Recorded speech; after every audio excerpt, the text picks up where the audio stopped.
The African Council of Churches says it is disgusted by allegations of rampant looting of funds meant to save lives during the COVID-19 pandemic. The organization says this shamefully takes away from the poor, already desperate South Africans, and it's called on law enforcement agencies to bring those responsible to book. Let's speak with Bishop Malusi Mbumlwana now, who's the Secretary General with the South African Council of Churches. Bishop, a very good afternoon to you. You're speaking to us from Pretoria by Skype. Good to have you on. So, we're getting news then in the last few hours from the ANC that Kusala Diko, MEC Bandile Masuku and the MMC Loyiso Masuku have now all taken a leave of absence while investigations into allegations against them continue. Is that an encouraging sign for you? It is indeed the right thing, and it is the right thing for all people in public office once there are any suggestions of impropriety, whether proven or not. It's an appropriate thing to step aside. And I think proper investigations have to be done. And all too often, people's names come into a situation like this, and nobody moves away for investigation. At the same time, and it can happen that indeed, I watched and listened to the presentation of the Premier of Gauteng today. And he did say that all those contracts are being investigated. And I think that's a very good thing for them to do. We welcome that most definitely. I want to say, though, that this culture of corruption is across the country, and I would hope that other provinces will do the same, subject everything to deep scrutiny, because I don't even have the words to describe what I think of people that take advantage of this situation. In COVID time of all times, it's unthinkable.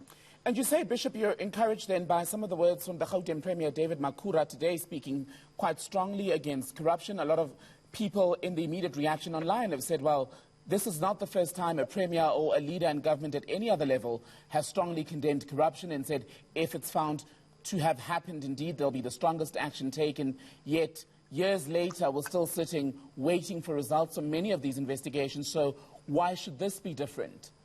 Well, I thought I heard him put time frames. I thought I heard him say that within 2 to 4 weeks, there will be an outcome.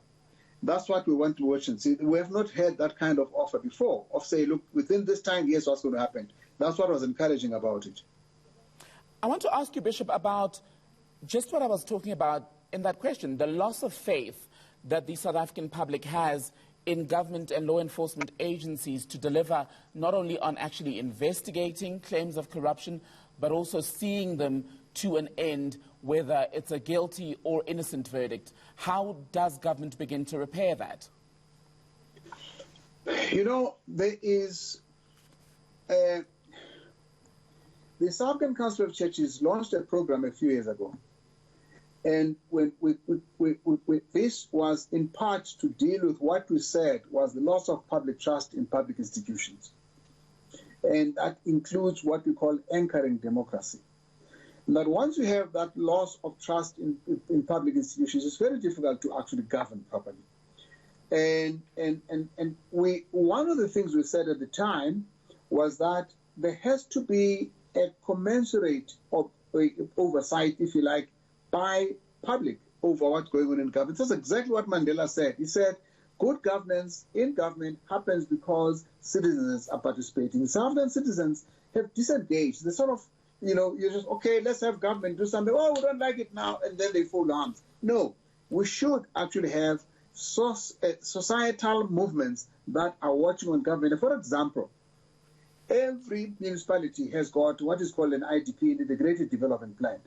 There are sometimes some kind of pretense that these are actually being organized through people. But tenders go through those things, and corruption happens through those things, and we do nothing about it. And the thieves are in our homes. The thieves are in our churches. They are in our circle of friends, and we do nothing about it. And so one of the reasons why we said as SACC that we want to encourage a social movement against corruption is so that there is no place to hide for a corrupt person. Then it's not just about government. It's about how all of us are participating to make sure that we rid our society of the cancer of corruption, which is not just in government, it's in our homes, because citizens are participating in it and we know them.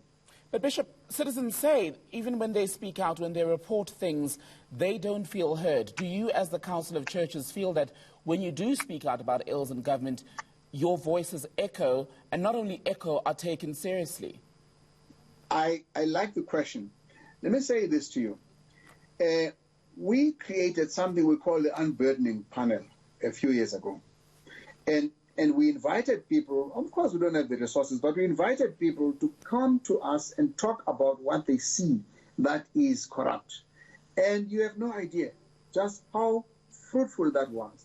And all it takes is having, and we're prepared to do this alongside other civil society organizations to resuscitate that. In fact, the church leaders have said we should do that. Work with other civil society organizations and then create a system where, Thembekile can call up, can show up, lawyers can depose him, and we can protect their identity and make sure that this thing is taken through to the end. We're prepared to do something like that if it is necessary to read this society. But I think also that I'm saying this because part of the recommendations of our civil society manifesto was to say, you know what, we need an electoral reform. An electoral reform that takes away so much power from party bosses so that you can actually have some people, you do need to have the proportional representation of some sort, so that smaller parties can also have a participation. But I think in the main, we want to see something similar to what's happening at the municipal level, so that you actually have direct accountability. MPs must feel the pressure of their constituencies when these kinds of things happen. And I think that we should probably look at direct elections also, maybe for the premier, maybe for the president, so that each person knows that they're not accountable only to their party, which is what is happening now. So we look to what is the party going to do? No. We should say, what are the people going to do? And be able to impeach if we need to. And a lot of people, Bishop, in the last, 2 weeks or so have said that, look, when Cyril Ramaphosa took over as president of the governing party in 2017, it was branded the New Dawn, there was Ramaphoria and that sort of thing. Promises were made to root out corruption and that sort of thing. But now people are saying, politically, when you look at the governing party, it's still much of the same. Would that resonate with you? Is it a correct assessment? I will say that the issue of corruption, in fact, it goes beyond a party. I think it is limiting it if you're saying it's in the ANC only. It's in every municipality. I'm telling you, it does not matter who's in charge. Corruption happens because people are greedy. And I think that until we get that into our minds and say that the citizens must take responsibility for their neighborhood, regardless of who's there, because even an ANC councillor gets killed when they stand in the way. And that's because of the greed. And that greed affects every one of them. And I'm saying that we need to say to ourselves, we do not want corruption, this kind of thuggery, to be the identity of South Africa. We do not want this to be said to be in our DNA, as somebody said this morning. What we want is to be able to say, this is, you would have known this, Thembekile, at least, we grew up within an environment where we say, look, this is not done in this, there are things that, this child of this home doesn't do certain things. That's what we want it said about South Africa. We want it to somebody to say, this is un-South African. It's not something that if you're a proud South African, you will not do. How do we inculcate that? We will do so if we build a movement against it that is thoroughgoing across of society. I don't care what the party is. Very quickly then, Bishop, you don't care what the party is.